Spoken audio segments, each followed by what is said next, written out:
Yamaha announced a major update to their Tracer 7 middleweight tourer lineup, and so in this video we'll look at the important details with the 10 key things that you need to know. The reason for the timing on this update, as with many other bikes at the moment, is the latest Euro 5 Plus emissions regulations, which mean bikes need to run cleaner in order to remain on sale in 2025. So while the peak power figure of 72 horses stays the same for their CP2 parallel twin, well, it's been cleaned up to meet the new requirements. That said, they have taken the opportunity to make some modernizations and improvements, like a slip assist clutch for example, but the big one is the throttle, which previously had been a traditional cable throttle.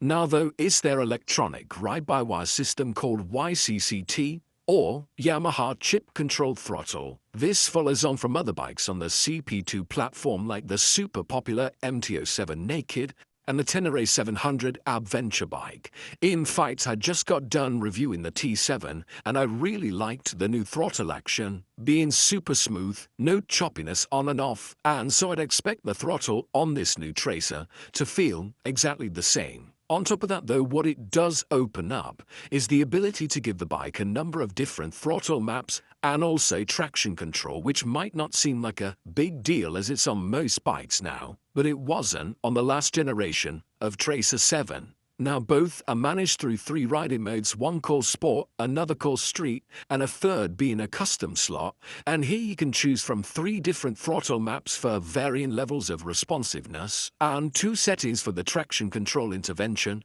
plus the ability to switch it off. Tourers like this are all about versatility. It could be a weekend blast on a sunny day, but equally a bit of a motorway slog in the wet. So the ability to get the electronics dialed into the conditions, in my opinion, is a nice enhancement for 2025. On top of that, cruise control is now available for the first time and also now comes fitted as standard, and I say I'd probably struggle to buy a tourer like this now without cruise control, and so it's great to see it added, and again probably as a result of that new electronic throttle. Now the Tracer 7 previously really only had the Versys 650 from Kawasaki as a competitor, and I would say it's not a particularly feature-heavy bike. But then, a couple of years back, Triumph launched the Tiger Sport 660, and while it really did up the ante in this particular part of the market, in fact, more recently, Triumph added for 2025 cruise control, a sport riding mode, a quick shifter, cornering TC and ABS,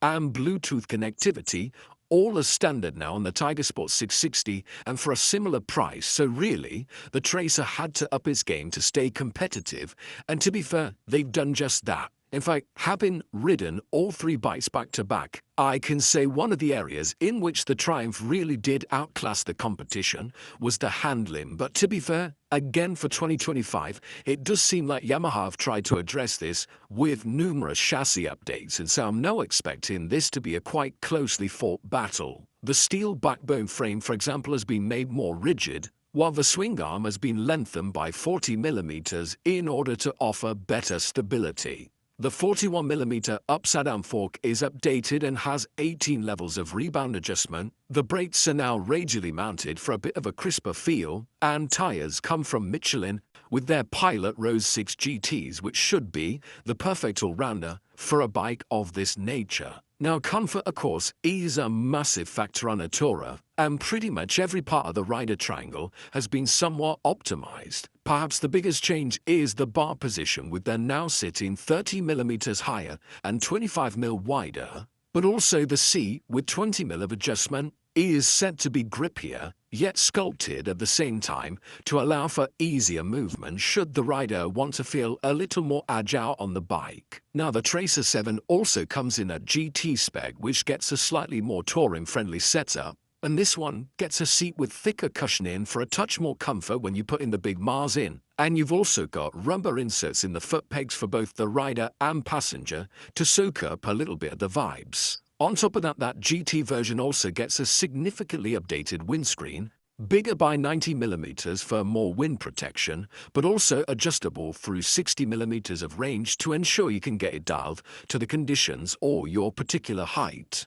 They also say they've used CFD, or computational fluid dynamics, which is effectively like a virtual wind tunnel, to make sure the turbulence around the rider or buffeting is kept to an absolute minimum. As for the standard bike, well, it's smaller in terms of the windscreen, but it's now smoked as standard to give it a bit more of a sporty vibe. Onto the cockpit, and we've got more updates here too, with a new 5-inch color TFT display managed through new switchgear. Now, in my experience, previous iterations of CP2 bikes were a little bit fiddly, with quite small buttons that didn't really have a nice feel to them with the plastics. But like I say, trying the new Tenere recently, it's a big improvement with better buttons, better matte finish plastics, and a 5-way joystick that makes the dash really quite easy to navigate. Then you've now got Garmin turn-by-turn nav built in if you use the free Garmin app, 3 flash lane changes on the indicators and self-cancelling after a long press, and their emergency stop function which flushes both the rear indicators under hard braking,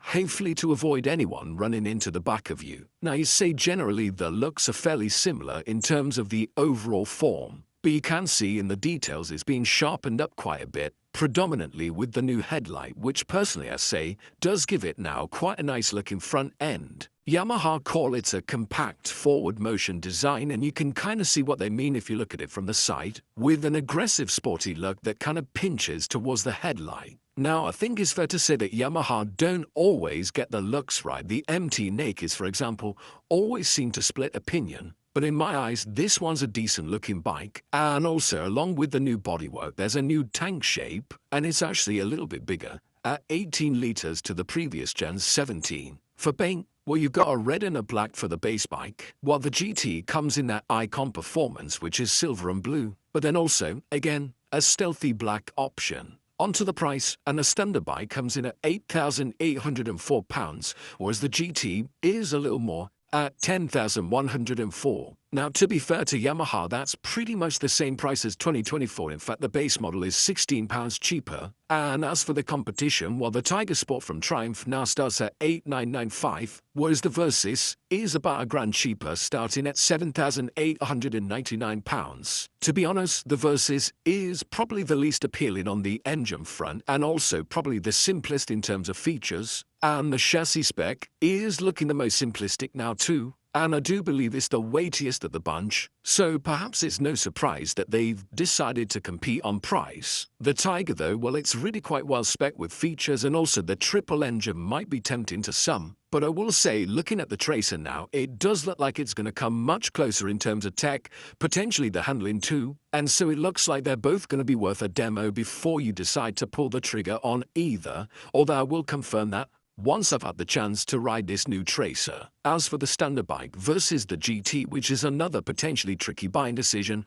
well, it's an extra £1,300. But you do get side cases, a centre stand, the GT seat, the bigger windscreen, heated grips as standard, and the fancy paint option. So if you're already thinking of speccing up the base bike as a fairly sort of capable tourer, then realistically the GT is going to be the more cost-effective way to do it. So all in, it looks pretty good to me. It's a nice bunch of updates, although I was perhaps a little surprised to see that there's no YAMT or Yamaha automated manual transmission, which is basically their automatic gearbox option. They've already fitted it to the bigger sibling, the Tracer 9, and also to the MT-07 Naked, which is on the same CP2 platform as this Tracer 7. And this one, being a tourer, seems like more of an obvious fit for that type of tech than the MT-07. But perhaps they've got a good reason not to offer it here, and I'd love to know what you think down in the comments below.